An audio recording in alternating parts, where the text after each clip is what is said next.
अगले पद के अंदर कबीर जी क्या कहते हैं, केसो कही कही कूकिए ना सोइए असरार, राति दिवस के कूकड़ों कबहू लगई पुकार। यानी कि मनुष्य को चेतावनी देते हुए कबीर जी क्या कहते हैं कि तुम केसव कह करके उस भगवान को पुकारिए, ना सोइए असरार, और लगातार सोते मत रहिए। यानी कि यदि तुम्हें भगवान को प्राप्त करना है तो लगातार भगवान का स्मरण कीजिए।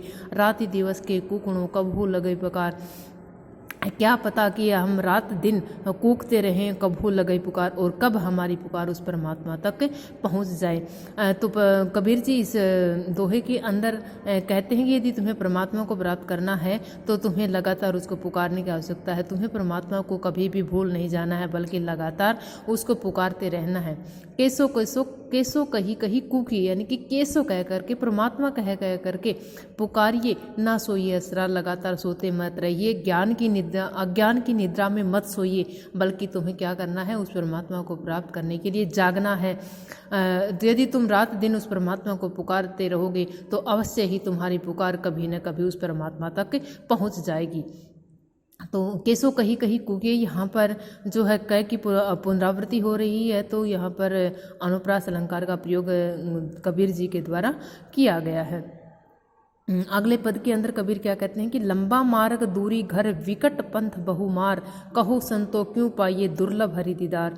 लंबा मार्ग दूरी घर, उस परमात्मा का जो घर है वो बहुत ज़्यादा दूर है, और उस तक पहुंचने का जो रास्ता है वो बहुत लंबा है। विकट पंथ बहुमार, और इस पथ के अंदर, इस रास्ते के अंदर विकट यानी कि भयानक परिस्थितियाँ हैं, बहुत मार हैं, बहुत मुसीबतें हैं, बहुत विघ्नों का सामना हमें करना पड़ता है उस परमात्मा के घर तक पहुंचने के लिए। कहो संतो क्यों पाइए हर दुर्लभ हरि दीदार, उस परमात्मा के जो दीदार हैं, दर्शन है, वो बहुत दुर्लभ हैं। तो संतों से कबीर जी क्या कहते हैं कि हे संतो, तुम ही बताओ कि उस परमात्मा के दर्शन किस तरह से किए जा सकते हैं। तो कबीर जी का यहाँ पर कहने का अर्थ यह है कि उस परमात्मा को इतनी आसानी से प्राप्त नहीं किया जा सकता, क्योंकि उस परमात्मा को प्राप्त करने के लिए हमें अनेक विघ्नों, संकटों, मुसीबतों का सामना करना पड़ेगा, क्योंकि उस परमात्मा का जो घर है वो बहुत दूर है और उसका जो मार्ग है वो बहुत लंबा है। तो यदि हम उस परमात्मा को प्राप्त करना चाहते हैं तो हमें संतों की शरण लेनी पड़ेगी, क्योंकि जो संत हैं, वो जो सच्चे गुरु हैं, वही हमें परमात्मा का रास्ता दिखा सकते हैं। कबीर चित चमकिया चहुदिस लागी लाई, हरि सुमिरन हाथू घे घड़ा, बेगे लेहु पिजाई। कबीर क्या कहते हैं कि कबीर चित चमकिया चहुदिस लागी लाई। कबीर जी कहते हैं कि हमारा जो चित्त है वो चमत्कृत हो गया है, हमारा जो चित्त है वो आकर्षित हो गया है। चहु दिस लागी लाई, क्योंकि चारों दिशाओं में आग लगी हुई है, और जो वो आग है वो वासना की आग है। वो जो आग है वो सांसारिक वस्तुओं के आकर्षण के प्रति लगी हुई वो आग है। तो कबीर जी कहते हैं कि उन आकर्षणों के हम प्रति हमारा जो चित्त है वो आकर्षित हो गया है।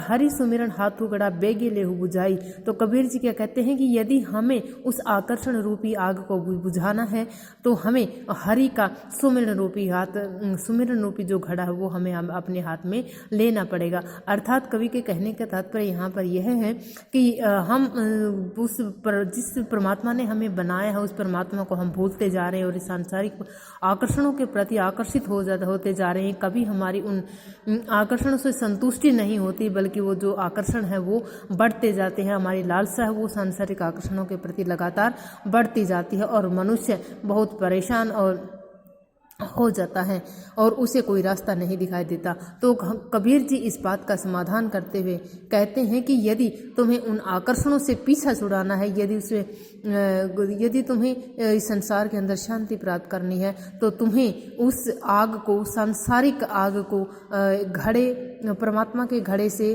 बुझाना पड़ेगा। परमात्मा का नाम तुम्हें लेना पड़ेगा। बेगे लेहु बुझाई, यानी कि उस आग को तुम जल्दी से बुझा लो। यदि तुम उस आग को जल्दी से बुझाना चाहते हो तो इसके लिए तुम्हें उस परमात्मा की शरण लेनी पड़ेगी। बिरहिणी उभी पंथ श्री पंथी बुझई धाई, एक शब्द कही पीयू का कब्रे मिलेंगे आई। बिरहिणी उभी पंथ श्री, यानी कि आत्मा जो है वो परमात्मा से मिलने के लिए व्याकुल है।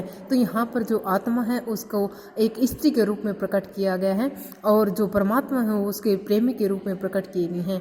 तो क्या कहते हैं इस पद के अंदर कबीर जी, बिरहिणी उभी पंथ श्री, विरहिणी यानी कि जो आत्मा है वो परमात्मा की विरहिणी है और वो उभी खड़ी हुई है पंथ सिर यानी कि पथ के किनारे पंथी बुझेदाई और आने जाने वाले यात्रियों से वो दौड़ दौड़ करके पूछ रही है। एक शब्द कही पीयू का कब रे मिलेंगे आई, कि तुम एक शब्द मुझे उस पीयू का उस परमात्मा का कह दो, वो मुझे कब आकर के मिलेंगे। यानी जब आत्मा जिस तरह से एक प्रेमिका अपने प्रिय से मिलने के लिए व्याकुल होती है, उसी तरह से आत्मा है वो परमात्मा से मिलने के लिए व्याकुल है और वो उससे मिलने के लिए रास्ते में खड़ी हुई है। और जितने भी यात्री आते जाते हैं उन सब यात्रियों से आते जाते हुए पूछती है कि केवल एक शब्द ही मुझे उस परमात्मा का सुना दो और मुझे बताओ कि वो परमात्मा मुझे आकर के कब मिलने वाले हैं। आई न सकूँ तुझ पे सकूँ न तुझ बुलाए, जियरा यो ही लेओगे विरह तपाई तपाई। यहाँ पर जो आत्मा है वो परमात्मा को उल्हाना देती हुई कहती है, आई न सकूँ तुझ पे, ना तो मैं तुम्हारे पास आ सकती हूँ, सकूँ न तुझ बुलाई और न ही तुम्हें बुला सकती हूँ, जियरा यो ही लेओगे, तो क्या तुम मेरे जी को मेरे प्राणों को वैसे ही निकालोगे, विरह तपाई तपाई विरह में तपा करके। तो आत्मा है वो परमात्मा को उल्हाना देती है कि ना तो मैं तुम्हारे पास आ सकती हूँ और ना ही तुम्हें बुला सकती हूँ, तो क्या तुम मुझे प्राप्त नहीं होगे, क्या तुम इस विरह में तड़पा तड़पा करके मेरे प्राणों को निकाल लोगे। तो आत्मा यहाँ पर जो परमात्मा से मिलने के लिए बहुत व्याकुल है, वो परमात्मा से मिलने के लिए जल्दी से जल्दी मिलना चाहती है, परमात्मा को प्राप्त करना चाहती है।